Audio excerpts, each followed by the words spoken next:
What's up, my friends? Welcome to Chaos Live, my fun live streams for Thursdays.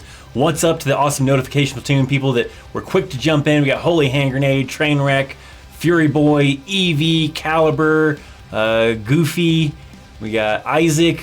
We've got Old Reliable. We got Anakin. We got TRFT. Was it TFR? TFR 60.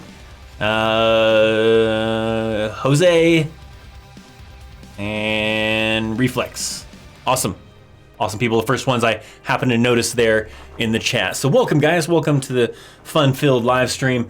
In this live stream, we're going to kick it off. We have a little giveaway that we've been kind of promoting a little bit. We got Brother in Arms. If you can kind of see it, it sort of focuses a little bit on it. But Brother in Arms, they were cool enough to send me a couple of their items to kind of check out and stuff as far as CB oil and these little topicals and stuff. And they wanted to hook you guys up, or hook one of you guys up with one of their products. So even if you're not a winner, I definitely recommend checking out their products. I have a link down in the description for their website, so you can go check out the products they offer. They offer CBD oil, they offer just t-shirts, they offer CBD oil for pets, they offer cream and everything like that. Just be aware that if you're currently in the military, it is not approved for military use, but maybe if you have a pet, maybe you want to use it for your pet, then that's okay. But currently in the military, even though this stuff isn't like, it's not illegal or anything like that, but the military just kind of has it to where they don't approve it because it's not like FDA tested. So there's the danger that, you know, if the dosage is off, then they could, you know, pop hot for like marijuana or whatever. But, you know, as long as you're not in the military, you don't have to worry about anything. But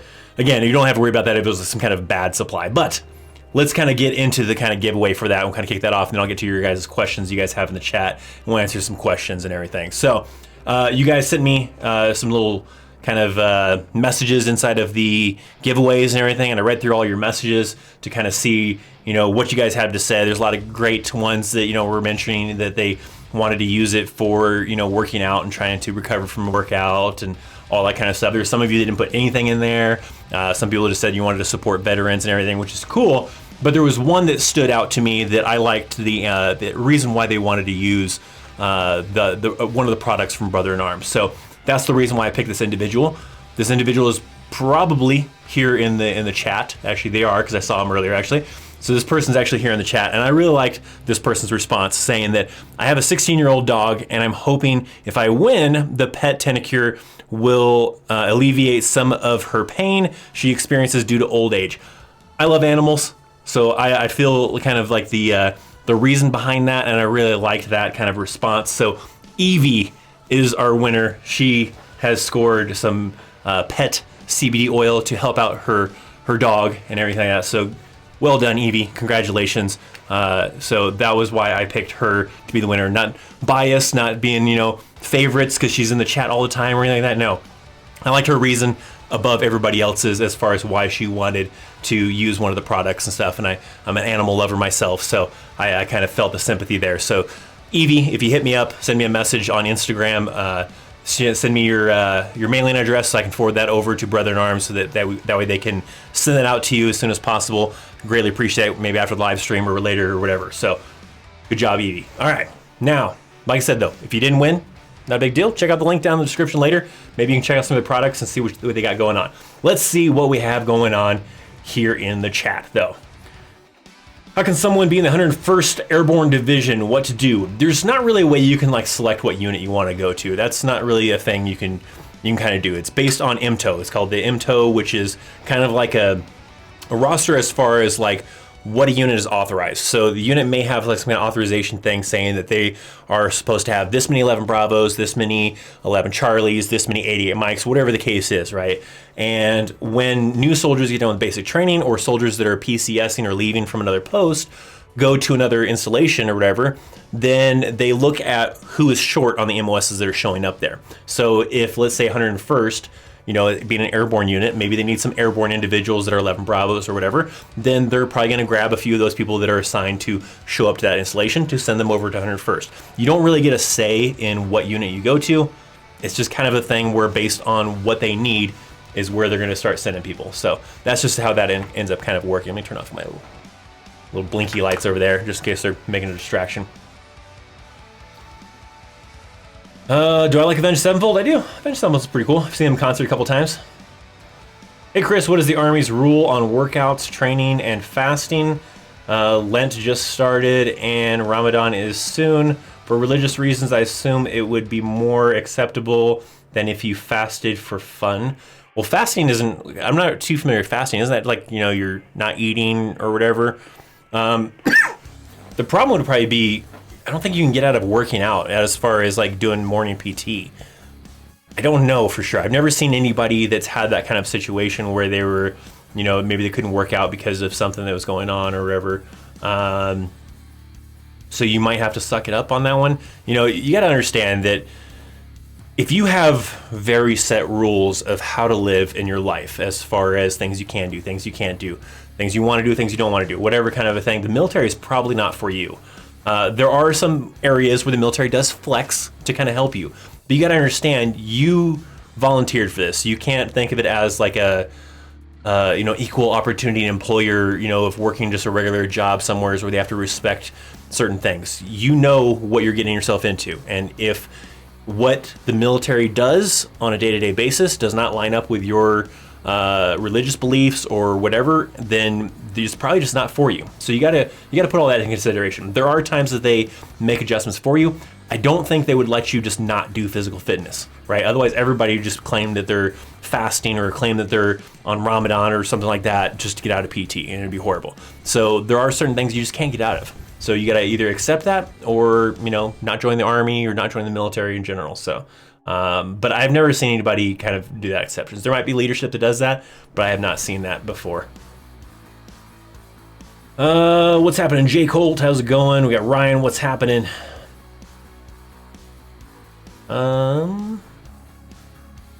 New brother in the chat. What's up, Wow B? How's it going? What is a 35 Lima? I'm sure you can probably Google it just as easily as I can just to find this out. 35 Lima. You gotta learn how to use Google. Counterintelligence agent? I don't know what they do. I'd have to research it and you can probably just read it online. I've never known anybody in that MOS though. I don't have any good insight on a 35 Lima. What's happening? What is it? Yutung? Welcome to the Chaos Army. I don't know if I remember, were you in one of the other ones? I don't remember.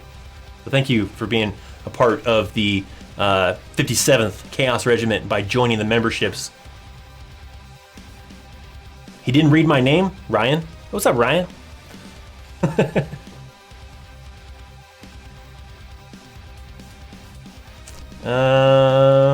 Chris, can you use CBD oil for your bum? I don't know how you're gonna use it for that.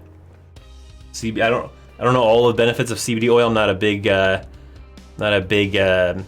like expert on this stuff, but it helps you sleep. Some people it helps relieve anxiety. Some people it helps get rid of headaches, migraines, muscle pain, all sorts of stuff. Me, I have a weird immune system and everything like that. I tried the CBD oil. It had no effect on me. My girlfriend has been using it though to help with some previous injury stuff and when she feels sick or whatever, and it works pretty good for her.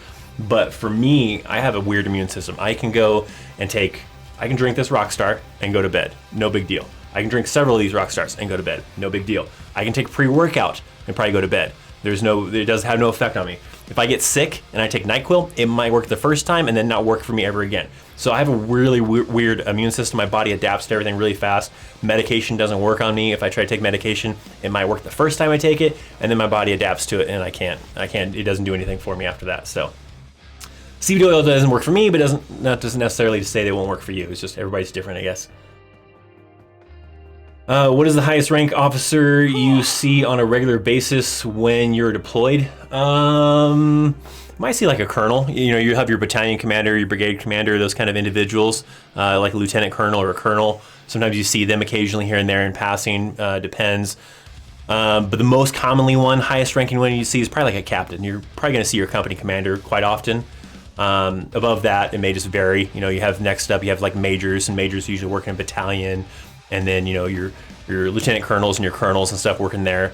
So those people are pretty active, but sometimes they're hidden away in the brigade area and stuff. But the one you probably see the most frequently would probably be a captain. It's because you're probably going to see your company commander probably all the time.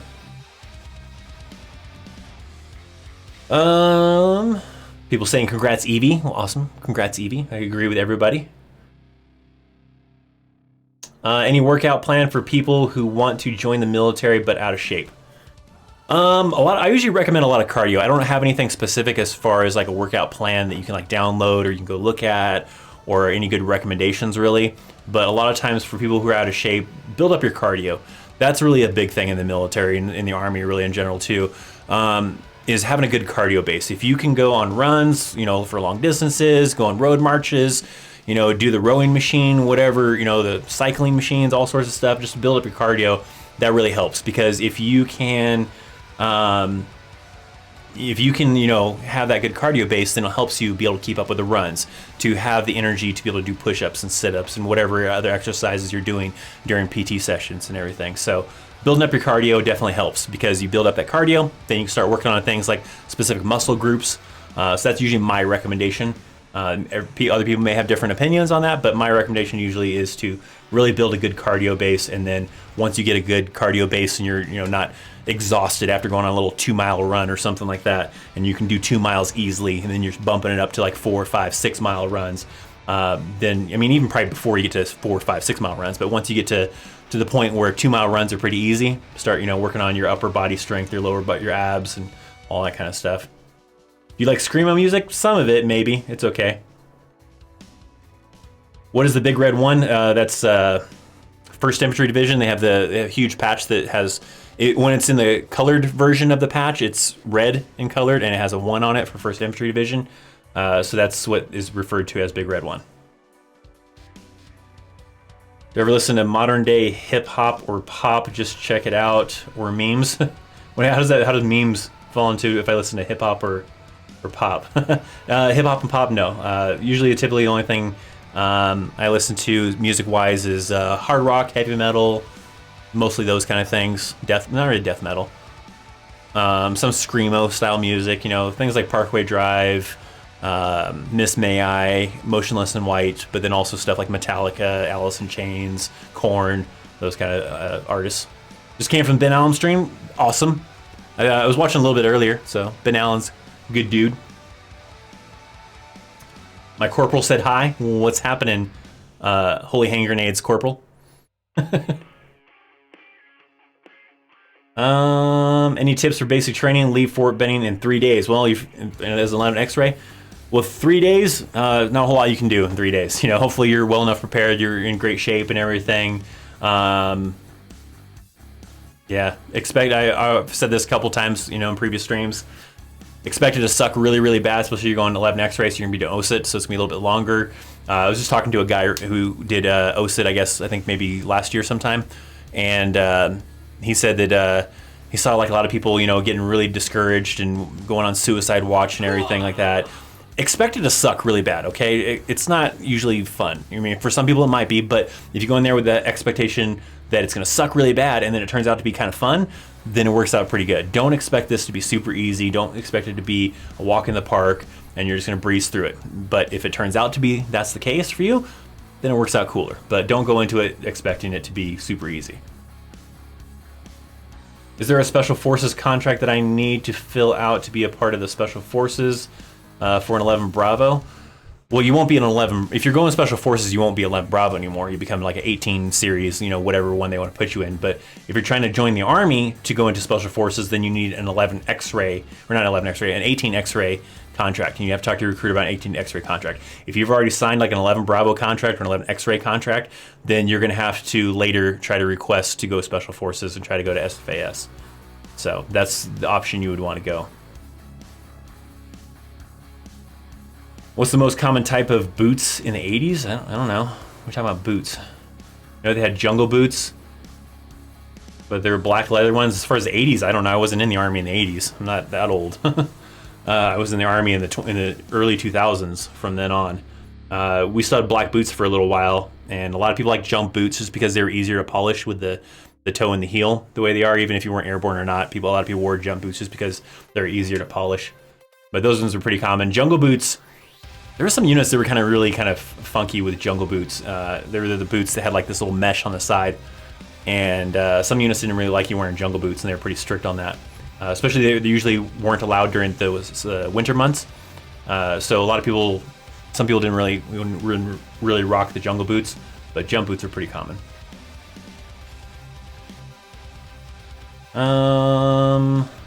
When did the Army get brown boots and why? Well, when they switched to the different pattern uniform, the ACU is when they originally first switched it with the digital pattern. That's when they kind of went to like the tan kind of boots or whatever, and it just made it easier. You're, I guess, always getting dirty in the field or in the motor pool or whatever. And I guess they just wanted to make it easier and it matched the uniform a little better rather than have these black boots that really stood out with the digital uniform. So they just went to like more of a desert kind of thing. Plus, it was pretty common around that time frame when they made the switch to the digital uniform that we were heavily involved with Iraq.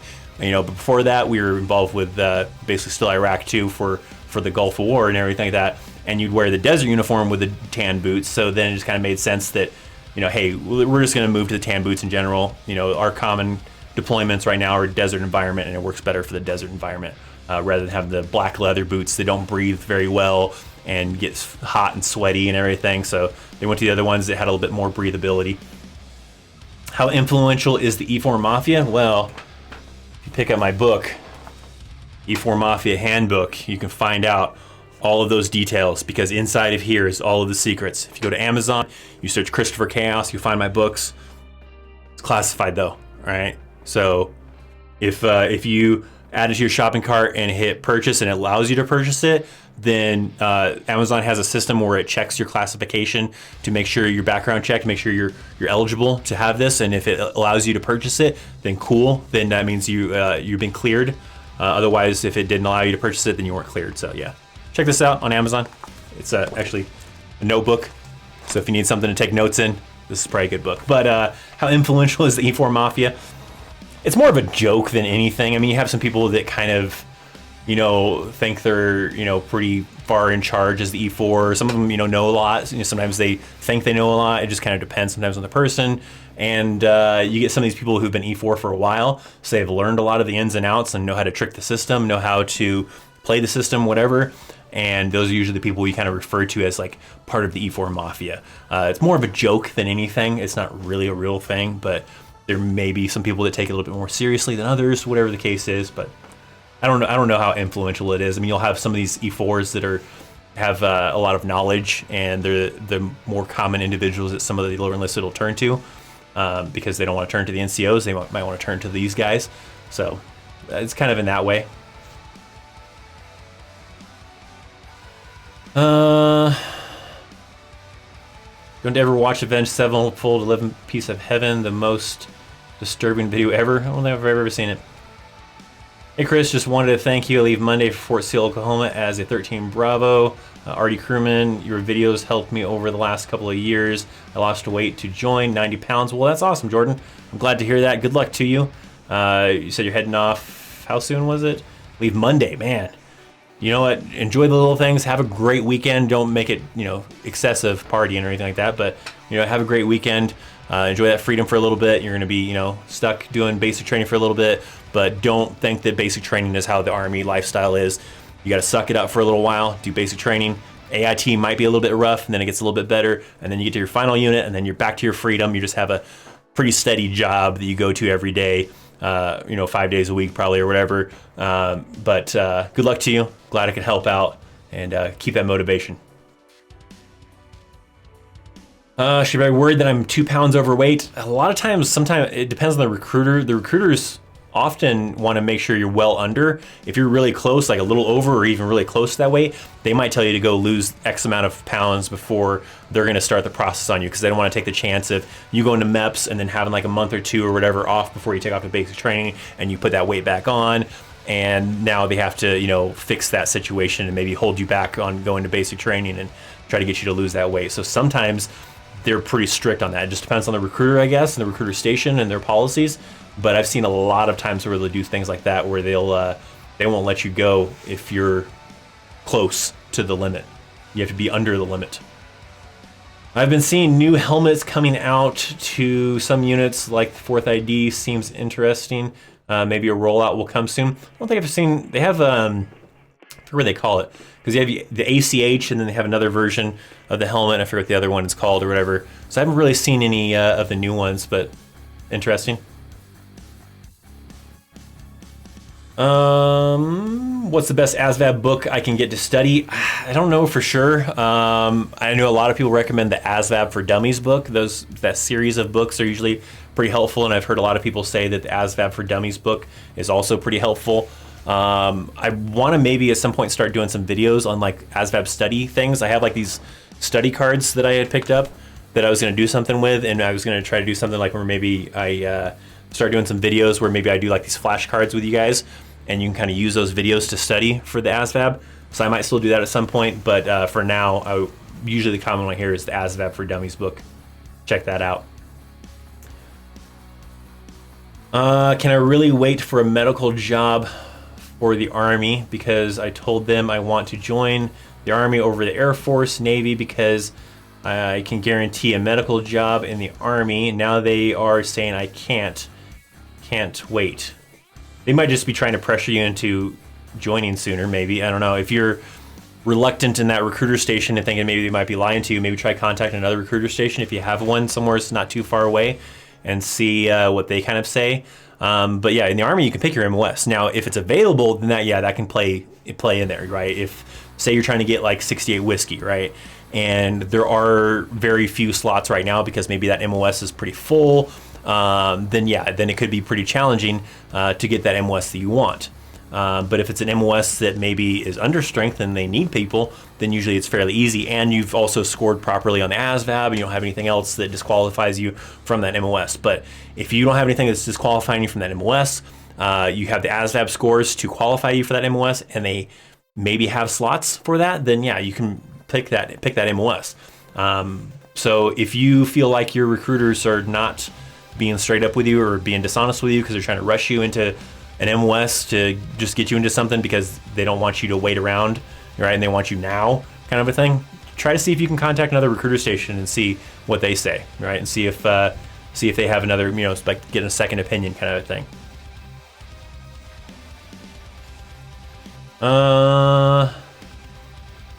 There are more E4s in the Army than any other rank, probably.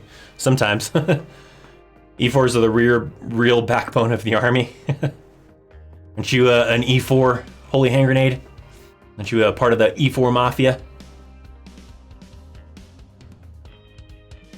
I skipped around a little bit too far. Where are we at here? All I can think of is when I hear the ACUs, it sounds of Velcro ripping. Pretty common thing. We got a super chat. Holy hand grenade with a $2 super chat. Thanks, man. Appreciate that. The other helmet variation is the ECH. Yes, that was the newer one. It was ACH, and then there was a newer variant of that. So that's the ECH. There we go. I couldn't remember what the acronym was and stuff. Was that Enhanced Combat Helmet? Because like the ACH was the Advanced Combat Helmet, and then ECH is the Enhanced, or right? Is that what it is? I don't remember if that's what the E stood for, but yeah. So I don't know how much different it is. I've seen when I've looked at it, it looks like it's just the same helmet. I don't know if the material is different, and maybe it's supposed to be better, stopping against smaller round ammunition and shrapnel and stuff. But I don't know. But thank you, Holy Hand Grenade, for the super chat. Hell yeah, I am. There you go. See, specialist part. He's probably right there. That's your probably E4 Mafia commander right there. Holy Hand Grenade. Have you seen A Grunt's Life, the vet TV show? I have not. I have not really watched their channel. We all know the butter bars are the backbone, though. Supposed to be the non-commissioned officers. The NCOs are the backbone of the Army. I'm off to bed, guys. Take it easy. Well, thanks, T-Dog. Thanks for hanging out. Does the Army make you mentally tough? It can. I guess it depends on your involvement with it and outlook on everything. I wouldn't say it's a guaranteed thing, but it can, I guess. I'm already leaving in 3 days for like basic training, or for what? For basic training, then good luck to you. Have a good one. Hopefully all goes well. As an E4, I had to keep the keys to my mess hall at Fort Lewis, Washington. Damn. Pretty high responsibility for an E4. I think you can be too small for the Army as well. You can, yeah. There's an individual I knew where he was trying to get into the Army, but he was underweight. and the recruiter told him he had to put on X amount of pounds and be at a certain weight, and he couldn't do it. He couldn't put on that extra weight. He was just a skinny, small guy, and he wasn't able to do it, and he just eventually, I think, gave up and didn't end up joining the Army. But he was in that situation where he was underweight. He was a very small guy, and he just couldn't put on enough weight to make the requirements for his height. He was very skinny. Do you have any ideas how they could fix the VA system or improve it? Not really. I don't use the VA system as much as some people do, that need to do so. So, my interaction is a little bit limited. Some of the people who have a lot more interaction see a lot more of the holes that are in the system as far as getting treatment and getting things done. There's a few things here and there that I've seen like that still, even with me, I guess, but it's not as big of an impact as like some of the people that really need to rely on a lot of VA care and do a lot of stuff with the VA. So I probably don't have any good recommendations. I think it just comes down to maybe having more VA locations to be able to help veterans who are using the VA system, so that a lot of times you just have a lot of the VA locations that are just so backed up with appointments, so backed up with trying to get things done. That's why they had this other program called the VA Choice, where if they can't get you an appointment within 30 days, then you can choose to do a civilian doctor. But sometimes that's still difficult to do. So I don't know. I think just maybe having more VA locations would be nice. I love metal music, but screamo is just a little much. Depends sometimes, I guess. I found an article about the new Army helmet. Yeah, I don't know what the difference really is. Hey Chris, I'm teetering between lots of self-doubt and huge amounts of confidence. I'm leaving for basic training in 2 weeks. How do I keep a strong mindset? You just got to kind of focus on why you want to do it. Whether it's for patriotism, for your family, for yourself, whatever the case is. You just got to really focus on that. Focus on what are your goals, and keep that in your mind. And kind of let that motivate you. Let that motivate you to make a better life for you, or whatever the reason is, and make sure that you're keeping that in your mind, and knowing that you need to push through whatever kind of circumstances you're in, whatever troubles you're going through, and make sure that you reach that goal that you're chasing after, and keep that in your mind. So go after your goals. Don't let fear, doubt, anything get in your way of accomplishing whatever it is you want to accomplish. Oh, I hear a little baby coming. Hi, little baby. Hi. You want to come say hi? Mm-hmm. Okay. Hi, Dad. Hi, baby. You can wave? Wave to the camera right there. Hi. Hi, Dada. Hi. What are you doing? Nothing. Nothing? Nope. Nope, nothing. I'm not doing nothing. You're not doing nothing, huh? You want to answer questions? Mm-hmm. How was the 91 Fox MOS overall? Huh? Help. Oh, what are you gonna do? Dad, I'm gonna give you a hug. You gonna give me a hug? Okay. You going night night? Mm-hmm. Okay. I love you. Love you. You're my favorite. My favorite. Okay. Have a good night. Good. Have a good night. Ready? See you tomorrow. Never wake up. Okay. Crazy little kid. All right. Where did we leave off at? E4 until you retire? Be tough. You wouldn't be able to stay in the Army that long. They actually have a program where they'll eventually kick you out of the Army if you're in for that long. I think you have to get past E5. I think you have to get to E6 by 15 years or something like that. I forget. Something like that. We got a super chat? Another super chat from Holy Hanger Name saying little baby. She's gotta get to bed. Sounds like she's wants to play down here though. Mom had to kind of drag her away. Mini chaos. Your daughter's so adorable. Thank you, Ben. But yeah. You wouldn't be able to actually retire as an E4. What's the longest? Yes, even like with this question, what's the longest you can remain E4? Is it 10 years? There's this thing called, was it called RCP or something? I forget what it's called. I think it's called something like that, RCP. And I think for active duty, there's a little bit more relaxed for like National Guard and Reserves, because their promotion requirements are a little bit different than active duty, where you have to fall into a slot, and if they don't have slots, then sometimes they can bypass those little restrictions. But active duty, I think for E4, is it 10 years? Or is it still the same whole thing? There's a time limit though. You wouldn't be able to retire. The minimum rank you're gonna have to get to be able to get to retirement is at least an E6. If you are trying to stay E4, E5, whatever, and go all the way to 20 plus years and retire, they're not gonna let you. They're gonna kick you out at some point and either tell you to get promoted or get out, because they're not gonna let you. Now, if you like medically retire, that's a little bit different, but actually just serving 20 plus years and retiring, you're gonna have to do that at a minimum of the rank of an E6 of a staff sergeant. What was your MOS and rank when you left and joined? My MOS, well, when I joined I was an E1. When I joined as an 88 Mike. When I left I was still an 88 Mike, but I was a Sergeant E5. Sergeant E5 promotable. I went through all the stuff for it, but for my MOS the points were extremely high. We're pretty much maxed out to get promoted to E6. So in my MOS at that time you couldn't get promoted to E6 unless you had at least an associate's degree or a bachelor's degree, and I didn't have time to be getting any kind of college degree. So I got out, but I was planning to get out anyways. E4 for life, is it possible? No. Maybe in the reserves. The reserves you might be able to get away with that, but not in active duty. Leave Fort Jackson this Monday, 15 November. Is it okay to be nervous? Yeah, I mean, it's common, right? You should be nervous. You know, it's okay. You know, just like I said, expect it to suck really bad, and then hopefully it's not as bad as you thought it was going to be. And then it turns out to be a lot of fun, maybe, or maybe certain parts of it turn out to be fun.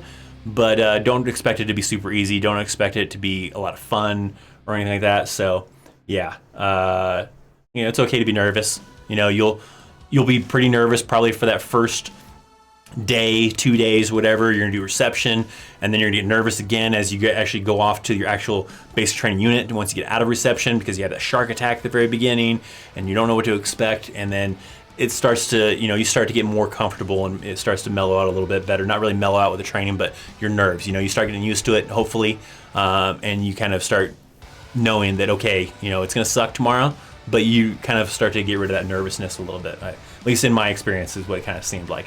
So it's okay to feel nervous. You can do it. What's going on, man? Big fan down at MEPS right now, going into the military as a 13 Bravo. With option 4, hoping I can join the 174th in Italy. Man, it's high expectations to get to Italy. Italy's actually a pretty difficult duty station to get. It's not a very common one. There's people that go to Italy, obviously, and there's army units there and stuff, but it's not a very common one. So if you get it, awesome. I've heard a lot of great things about being stationed in Italy, but it's not a very common duty station, probably a fairly difficult one to get as well. So you may not get it your first go around. Maybe it's something you re-enlist for if you want to stay in for a little bit longer. But good luck to you. Hopefully all works out well at MEPS. I'm hoping to be a 91 Fox 2. I like to tinker. What is a 91 Fox again? I don't remember what a 91 Fox is. 91 Fox MLS. Is small arms and artillery repair. Oh, okay, awesome. Yeah, I've known some people that do that. They're usually armors, or they work at certain other levels to do maintenance on weapons. But I think the ones that I knew that were in that MOS were the unit armor. So they would work on the armory, and they would do maintenance on the weapons inside the armor. They would issue the weapons out when training was going on, and all that kind of stuff. So no Windows. I don't want to install an update right now. I'm busy live streaming.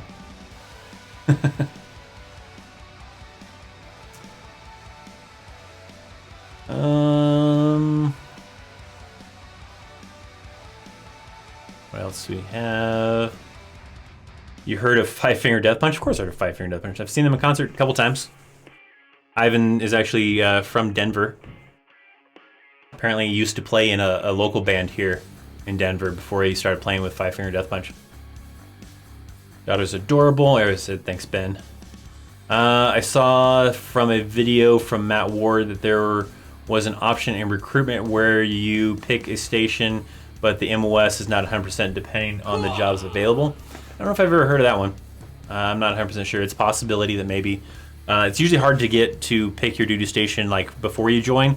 There is a dream sheet, like when you go to basic training or AIT, I think it's usually during AIT, that they'll have you fill out your dream sheet, as they call it, and you outline where you would like to get stationed at, And if you happen to pick a location that does need your MOS, then they might send you there. There's a couple people that I've talked to that actually, they picked Fort Carson, like for example, and they happen to need, that MOS at Fort Carson, so they got lucky and they got to, get their very first pick on their dream sheet to go where they wanted to go to and everything. So that kind of just comes down to it there too. But if you're trying to get more of the unlikely duty stations, you're trying to get Italy, you're trying to get Japan, something crazy that is not a common duty station for Army, then you're probably not going to get that on your dream sheet right away. You might get lucky, but the odds are probably pretty low. What I think about the 91 Fox MOS, is that the one we just talked about? The armor one? Yeah, I mean, it seems okay. The people, definitely something for someone who likes to be around weapons, who wants to maybe be a gunsmith maybe one day or something like that. So those kind of people are usually the ones I've seen in that MOS that really enjoy it.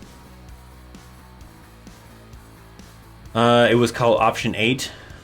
No, it was called Option 18. Option 18 contract. I don't think I've ever heard of it. There's an 18 X-ray contract, but that's Special Forces. So I don't know. No, I don't think I'm too familiar with it. In hotel for MEPS tomorrow, roommate snored extra loud. That sucks. Good luck to you.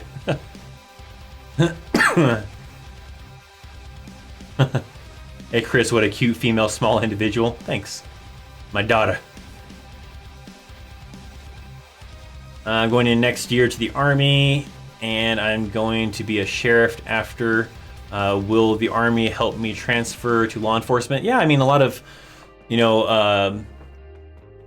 kind of law enforcement, individuals, have military backgrounds sometimes. Sometimes it helps. I mean, you're still gonna have to go through the process, right? It's not gonna be a thing just because you have military experience, you get to skip like, the training academy or get to skip stuff. You're still gonna have to go through like the police training academy and everything and get into the, beyond the department and everything. But having that experience for a lot of people I've heard makes it easier to get through it because, it's for a lot of people maybe not as difficult as like basic training was or whatever maybe they went through. For some people they say it's, it was easier. Some say it was harder. I guess it just kind of depends. But yeah, I'd say it definitely kind of helps out.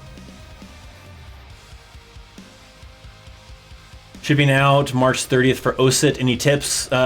Same thing I've been saying. I said it earlier, said it on previous streams. Expect it to suck. If it turns out to not suck as bad as you thought it was going to, then it makes it a little bit easier. But don't expect it to be easy. Don't expect it to be a cakewalk. Expect it to suck more than anything that has ever sucked before. And hopefully it turns out to be easier than that and a little bit more fun than that. And you don't have your expectations destroyed because you thought it was going to be super easy and it turns out not to be. What's the most dangerous combat MOS? Probably an 18 series, Special Forces. They deploy usually the most. They're more in kind of dangerous situations. So, I mean, that would be one probably up there. EOD, you're having to, trying to, I mean, not really doesn't necessarily defusing bombs, but, you're having to do stuff with like mine rollers and, using the, I can't even name the truck. There's a truck that they use for trying to, set charges on an explosive to blow it up. So EOD is probably up there pretty high too. So there's a couple, but first one I probably think of is like 18 series Special Forces individuals. Sup, I'm a big fan of your channel. Well, thanks, Crazy Loke Ghosts. My father was a staff sergeant in the Signal Corps in World War II, stationed in North Africa. Awesome. What was your job in the Army? I already talked about that earlier. I bet it's one of your vids, but I don't know. Yeah, so I was an ADM Mike, but I talked about that just a little bit ago too. Someone was asking about my MOS when I was in the Army. Hey Chris, what's up? Sorry I'm late. Traffic was crazy on the way home. Well, man, Jay the Vorn. Well, thanks for stopping in and saying hi and hanging out. Thank you for all the answers. It's really helpful. No problem. Yeah, by the way, I do skip around a little bit, so if I skip your question, you can either ask it in later, or if I don't get to your question at all, then I highly recommend that you, right here, follow me on Instagram, shoot me a message, and I can usually answer your question at some point in time through messages. So don't get all upset if I skip your question. Most likely it was not anything personal. I just kind of have to skip through the questions a little bit. Done a rotation at Fort Irwin NTC, with a question mark, like asking if I've done it. I've done it a lot. Does 11 ACR, Op4, Black Horse also deploy? If you're like Op4 for National Training Center, no, they usually don't deploy, I don't believe. I don't know 100% for sure, but I don't think so. I think those people stay there and are focused on training units to come when they come through. So I don't believe that those are units that deploy. But yeah, I've done several rotations at Fort Irwin. I've probably done, I don't know, 6, 7. I don't know. I've done a lot. I've done quite a few rotations to the National Training Center.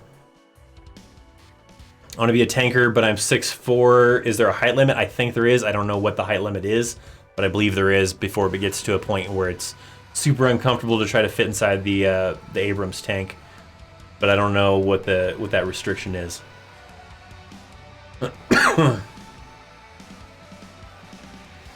What's my favorite MRE? Well, I haven't had very many of the new ones, but like when I was in, my favorite one was usually the spaghetti one. That one was pretty good because at that time, the spaghetti one came with Skittles, it came with peanut butter crackers, I forget what else, but that one was pretty good at the time. The current, I know I've had one of the current spaghetti ones and they don't come with Skittles anymore, so.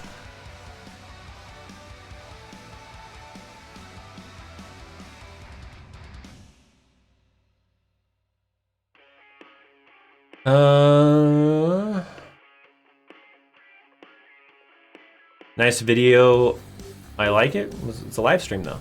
By the way, you should like the live stream. If you're here, you're enjoying the live stream, hit that thumbs up button. Greatly appreciate it.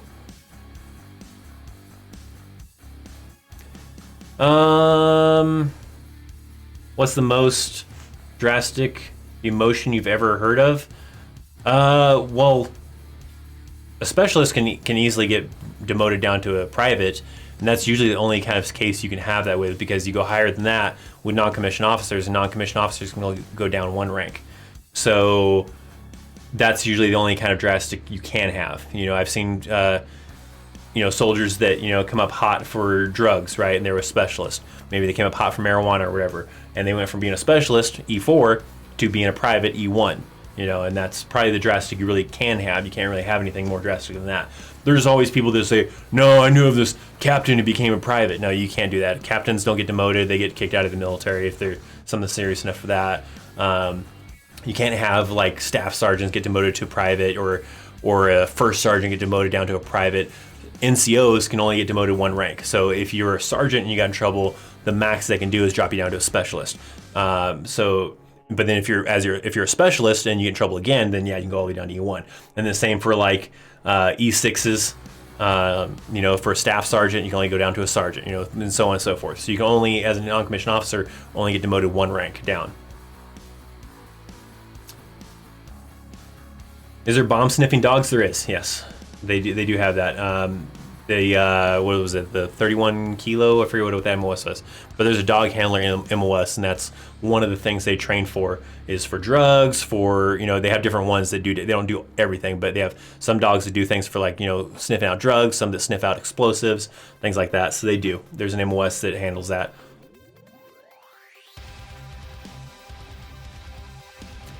Later, Chris, got to get in my old Arctic sleeping bag. Well, have a good night, old reliable.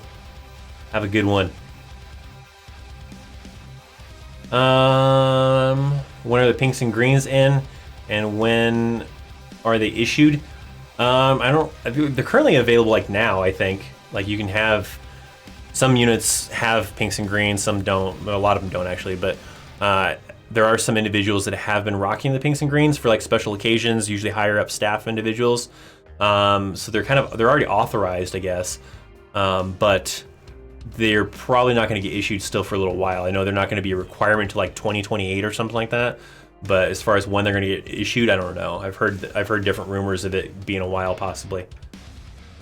Chris, you're halfway to 100,000. I remember when you were at 28K. Well, hopefully, I'd love to get there by this year. I'm not really on that path to get there by the end of this year, but that'd be nice if I can get a good jump and before the end of this year get to 100,000 subscribers. That'd be cool.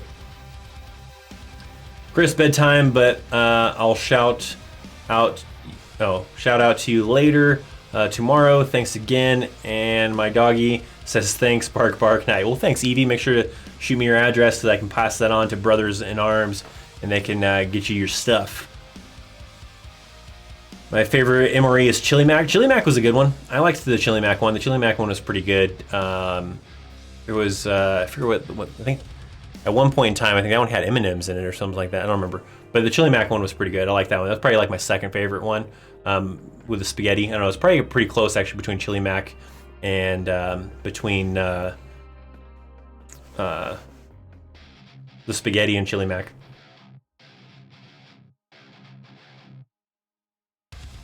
Let's see. What's the benefit? What benefits does 88 Mike get after leaving the Army, like civilian jobs? I believe if you go through like the 88 Mike training, you can go and go to like the DMV and try to get your CDL. And to get a CDL, you usually have to get your you have to go through training, right, to get that CDL and then take a test. Where if you have already military experience as an 88 Mike, then you don't have to do the training. You just can simply just take the test, and if you pass the test, you can get a CDL. So that's probably a benefit for some people that they like about being an 88 Mike when transferring over to the kind of civilians. Was there any pet peeves you had about being an 88 Mike? Poor storage of your BII, which is your basic issue things. So you have, usually on your truck, you have like your basic tools, you have some cargo straps and some other basic things that are, with your truck. And some people just cram that crap into the box that's on the side of the vehicle, depending on what the vehicle was, and didn't have it well organized and didn't have it, nice and neat. So you'd go to do something and you're using that vehicle maybe, and you go to open up that box and all this crap falls out because it was horribly organized and everything like that. So that was a little pet peeve, I guess, about being an 88 Mike, was improper kind of taking care of your BII on the vehicle.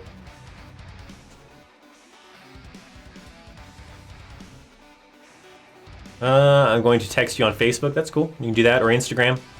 Either one, Facebook, Instagram, whichever. Do you have to be an officer to be on the Army football team? Yeah. So if you're talking about like when the Army plays like Navy and all that stuff in other colleges, the Army football team is the West Point. So you have to be at West Point, not specifically just an officer in general. You have to be specifically at West Point. So those individuals that play for the Army football team are cadets at the West Point Academy. How does your driver's license address change in the Army? Do you change your state each time, basic AIT, duty station, or keep your home address? So when you're in active duty Army, you can just keep your driver's license for your home of record. You can even, if you have a car, well, first the driver's license part. So like, for example, me, right? I'm from California. So I had a California driver's license my entire Army career, right? It wasn't until I decided I was going to stay in Colorado that I had to get a Colorado driver's license and transfer it over. But all the rest of the time, I kept my California driver's license. I would renew it through California. When I go home on leave, maybe to visit family, I'd go and stop by the DMV to renew it, when I was there, or renew it through the mail, whatever. But you're allowed to do that. You're allowed to keep your home of record driver's license because you're military, so you don't have to change it for every state. You can just simply keep that same driver's license for there. So you keep it the same. Your address will still be the same because you're military, and you can possibly move at a moment's notice, kind of a thing. So they don't require you to have to change your address if you're military. That also goes for your license plates as well. So in that example, let's say, like in my example, I was from California. So I was allowed to, even though I was stationed in Kansas or Colorado or whatever, I was allowed to keep California license plates on my car. And a lot of states also have it to where you pay a lower registration fee because you're not going to be living in that state, because you're going to be somewhere else in the military, because that registration fee is supposed to go towards helping the maintenance of the roads that you're driving on in that state and everything. Well, if you're not going to be in that state, but you want to keep those license plates because maybe you plan to move back there when you're done with your military service, you can, keep those license plates, and you pay a lower registration fee because you're not actually living there.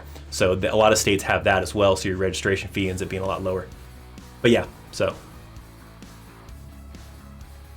Does the Army have a basketball team? I don't think so. They might. I don't know. Because they have college basketball, right? I don't pay attention to any of the college, like football, basketball, or any of that stuff. So I don't know if there's a Army basketball team. Chili Mac comes with Skittles. Yeah, Chili Mac's awesome. How long does it take to get to a staff sergeant? It depends on the MOS. Sometimes that can take, I don't know, sometimes that can take 6 years to get to staff sergeant. Some people might be able to get to it in 5. There's a time and grade, time and rank, time and grade kind of requirement with all MOSs, or not all MOSs, all ranks.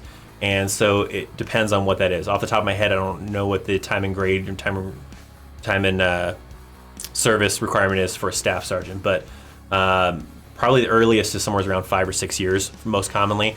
Some people take longer than that. Sometimes, like I said, it depends on the MOS. For example, for me, as an idiot Mike, some people had to take 10 years, 9 years, whatever, more to get into the rank of a staff sergeant because points were extremely high and it was really hard to achieve those points. So some MOSs like 11 Bravo, usually easier to get to. Certain other MOSs just kind of varies and may be a little higher on the point requirements to get to staff sergeant. So it makes it a little bit more complicated to get to that rank.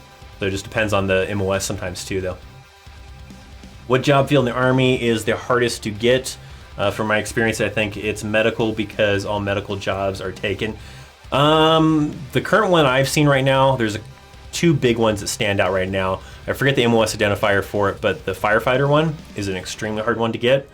And right now, also a really hard one to get is a 17 Charlie, which is cybersecurity. So those 2 are the first ones that come to my mind as really difficult to get. Those ones are very limited slots and everything like that. Some medical ones could be. I've heard of a lot of people pretty easily getting 68 whiskey for combat medic, but of all the people that are interested like in being firefighters and being cybersecurity individuals, those individuals have a hell of a time, and there's very limited slots and high qualifications to even get the to get that slot for the MOS. So those are the 2 that come out in my mind as being really hard ones. Pet peeve when I was a rigger was jumpers landing in a tree and didn't shake all the branches, sticks, and leaves out of the parachute before giving it back. Yeah, that sucks. probably makes it a little bit more of a pain to deal with. Yeah, I have a buddy who's airborne and everything.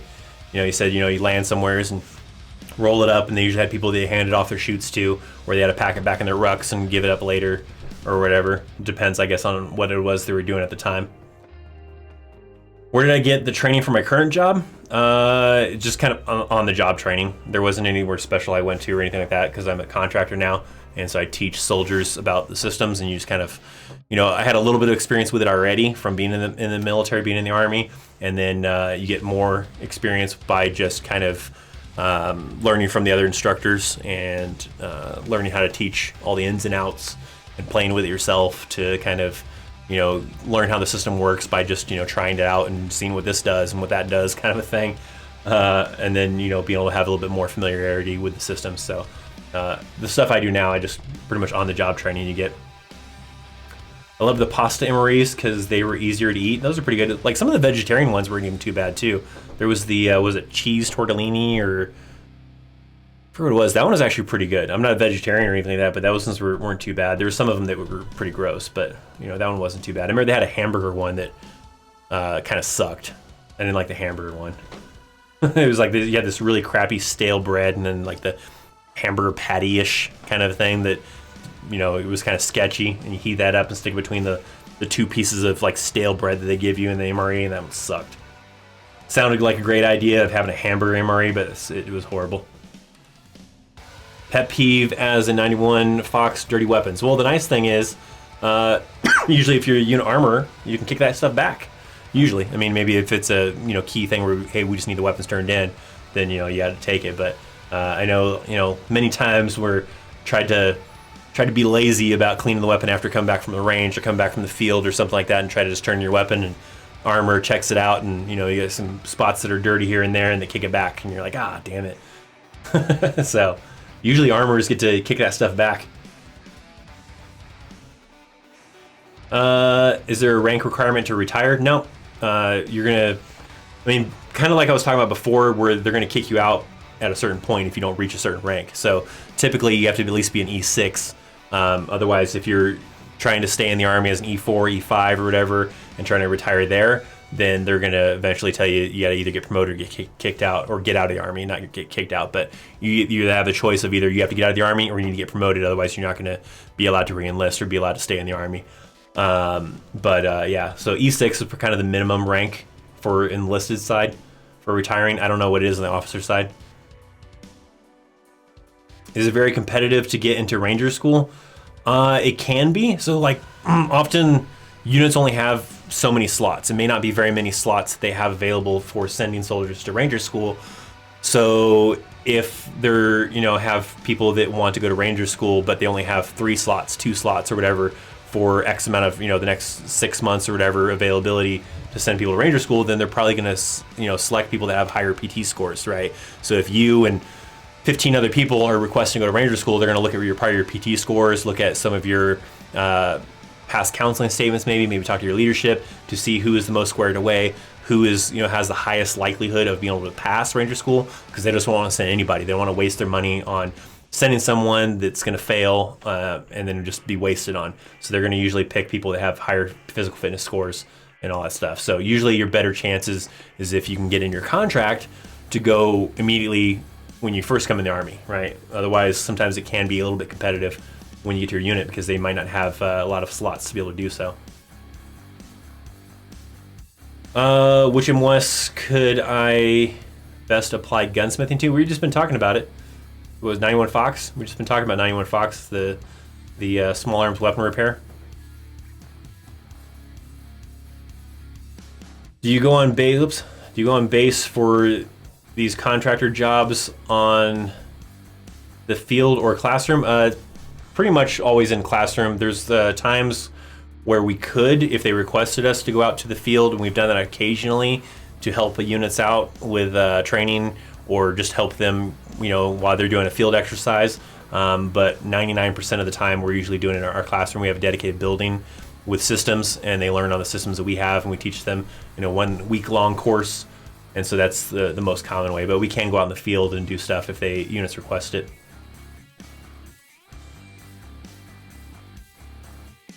Chicken Chunk MRE is where it's at. I don't think I've ever had that. Is that a newer one? Are there any enlisted personnel assigned to JAG? Yeah, I believe so. I don't remember what specifically MOSs it is, but there is, yeah.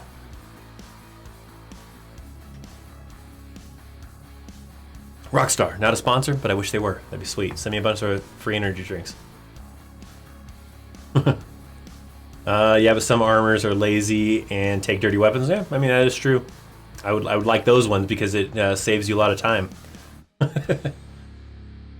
Wouldn't blame them because it's all day repairing and doing nothing for armor sometimes. I received a future soldier email.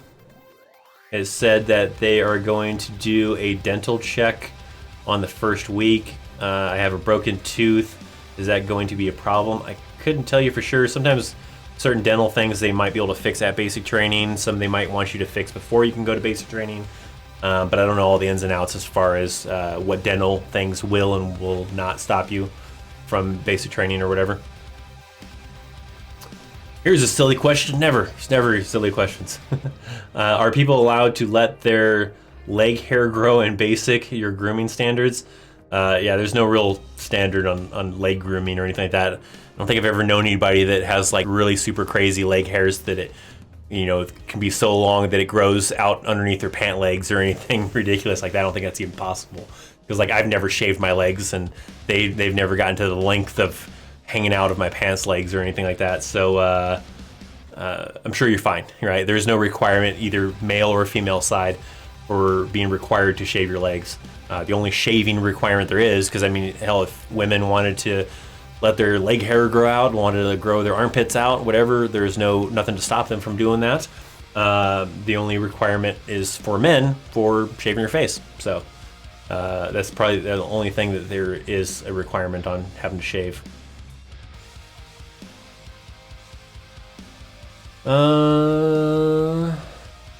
It's funny how we're talking about the Chili Mac MRE, and the first post I see on Insta from the Army is about the Chili Mac MRE. Maybe the Army is watching my live stream. I don't know. Did they recently just post that? It's pretty funny though. I have some MRE still. I got some laying around. In fact, I still have an Arctic one because I need to do a video on how to properly prepare the cold weather MRE. And I'm gonna get with my buddy David, who was stationed in Alaska. That's how I got those MREs, is he had some from being stationed in Alaska, and we were gonna do a video together of how you're supposed to prepare the cold weather MRE and do that way. So eventually I need to do some of those videos on that, and there's probably some other videos I want to do where I want to have random people not really random people, but people I know try MREs for the first time, people who've never tried an MRE, and kind of get their reactions to it. So eventually I want to do that. I have these MREs kind of here hanging out, and I need to do those videos. If one is over 30, that person can't apply for OCS. I don't know what the requirement is for OCS. I think you just have to be under the age of 35 by the time you're going to be commissioned, I believe is how it works. So if you're going to a 4-year school and the age limit is 35, well, then you can't be like 34 or something like that, or 33 probably, and go to OCS. Well, no, that'd be more for, not OCS though. That'd be more for ROTC. OCS assumes that you're already have a bachelor's degree and you want to become an officer. I don't know. I would think it's still the same 35, kind of a thing, to where you need to be able to get commissioned before you turn 35. So, but I'm not 100% sure on that because I wasn't an officer. I never went through officer programs or anything like that. But I don't know. You probably have to talk to a recruiter for sure on that. Is there different levels to rank major? There's just a major. So 05, the major, right? It's just there's not like different levels of major. It's just a major.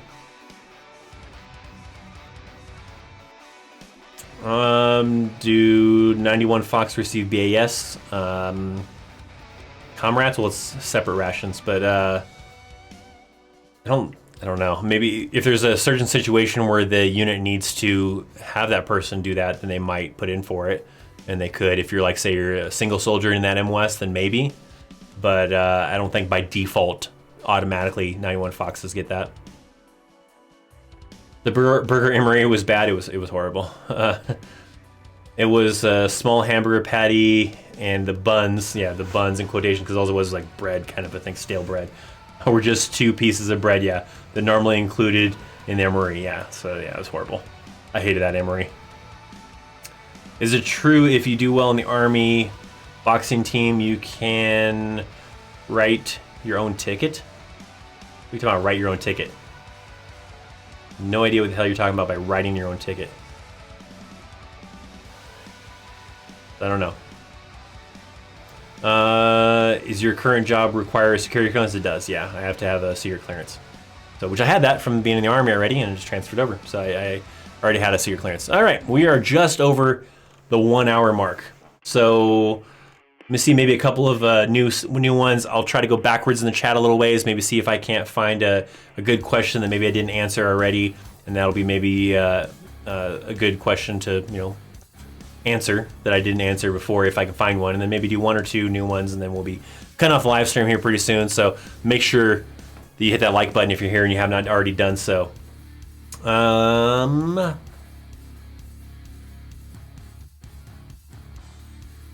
This guy is going to basic training on March 2nd at Fort Jackson. I'm a bit nervous. Good luck to you, Alan. It's okay to be nervous. A lot of people are nervous. Just go in there, stay positive, and hopefully all goes well. What was the longest time you spent in the field for FTX during basic and AIT? In AIT, I spent 4 days and 3 nights for an FTX. I don't think we did any field problems in AIT. I don't remember. I don't remember doing any field problems in AIT. Of course, I did the one in basic training, which was like, I think ours was 2 nights. I think I spent 2 nights out in the field.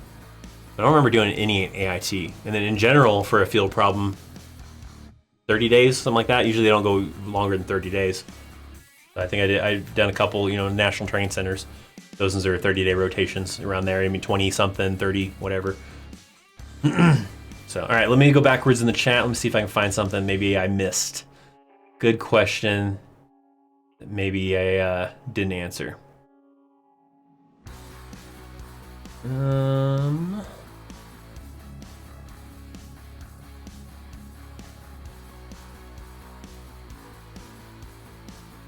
Give me a second to try to find something. Skimming through.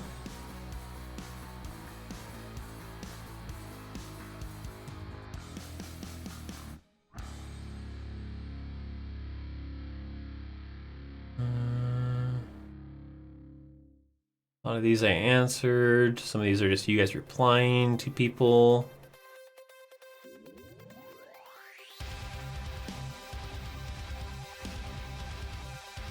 Answered that.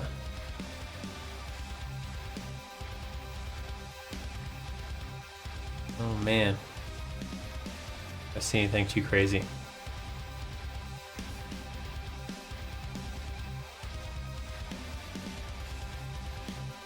I got most of these. I find anything that really stands out to me, unless I'm missing it.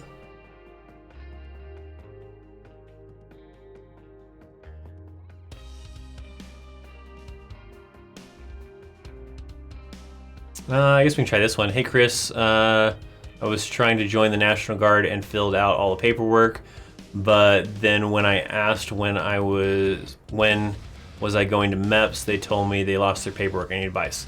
Probably not a lot you can do. You probably just have to refill all the paperwork. Maybe if you want to try to go to another recruiter station because you feel like those recruiters are screwing you over, not very competent enough, whatever the case might be, then maybe try something like that. But yeah, you're probably just stuck having to refill out the paperwork. All right, so let's do a couple of new ones and we'll end this here pretty soon. Write your own ticket means get what you want. So you're saying for the boxing team, if you did really well, get to do what you want? Probably not really. They have a program where you can do sports like that, where you can play on you can be on the Army boxing team, combatives team, all sorts of other things. But I don't know if you necessarily get to do whatever you want. Thanks for all the answers. You're welcome. Glad to help out. What's the advantage of being 29? I don't know if there's an advantage. I don't know if there's really a disadvantage either. I think maybe it just depends on the individual, really. You know, you might have the advantage of being more educated than some people, but that depends on what your lifestyle is like. You know, you might not have done anything, and you might not be, you know, more educated. So I guess it depends on the individual. Will I be able to volunteer for Ranger Regiment at AIT? Will it be a hassle to honor my request? You can, if they have some slots that people can go to, like if they have some extra slots and the drill sergeants might ask that kind of a thing. They're probably still going to kind of have it where they're only going to send someone who had higher physical fitness standards or physical fitness results. So that kind of makes it a little bit difficult for some people. But yeah, I mean, it's possible. All right, let's see, maybe one more question. Let's do... let me see what the hell. Can you explain security clearance process? Like what happens if you don't get it, or what are the common reasons why you don't get it? I can kind of explain the process. It kind of varies in some ways, but you usually have a huge packet you got to fill out. There's a lot of information they want to know, like the last addresses you lived in, like the last 5 or 10 years. They want to know usually someone who knew you at that address. They can verify that. They want to know a lot of information about your past and you and aliases and your birthday and your social and all the normal stuff, but also information on your, you know, your mother, your father, all that. If you've been outside of the country, you know, whether for business or for pleasure, and where you've gone to. So they have this large packet of a lot of information they want to get from you. So they go through that, you submit it, and then usually at some point in time, they will have you do an interview with someone, usually an agent, that will interview you about some of that information that was in that packet to try to confirm that or whatever. And they'll do the interview with you, and then if you seem kind of shady, then that can affect things, I guess. But also part of that, the main ones I've usually seen, it's not to say that it's, you know, the only thing that can, you know, limit you from getting a security clearance, but some of the main things I've seen is your past financial history. Not to say that you have to have a certain credit score or anything like that to get a security clearance, but as what they're looking at is if you have a lot of debt and maybe a history of not paying these debts on time, then they see that as a possible risk that you could be susceptible to bribes from like the enemy or from someone to get information out of you. So that sometimes can really, affect you. There's a couple people I've known that's the reason why they got denied a security clearance, was because they had a history of getting in debt and then their debts going to collections and everything. So they usually got denied security clearances for that. So you just got to make sure you don't have a bad financial record and you don't have any kind of shady stuff in your past, from criminal or whatever the case might be. So you just have to kind of, watch out for that kind of thing. If you get denied a security clearance and it's required for your MOS, then you're probably gonna have to reclass to something else. But otherwise, if it's not a requirement for your MOS, then they're just not gonna grant you that clearance. So there you go.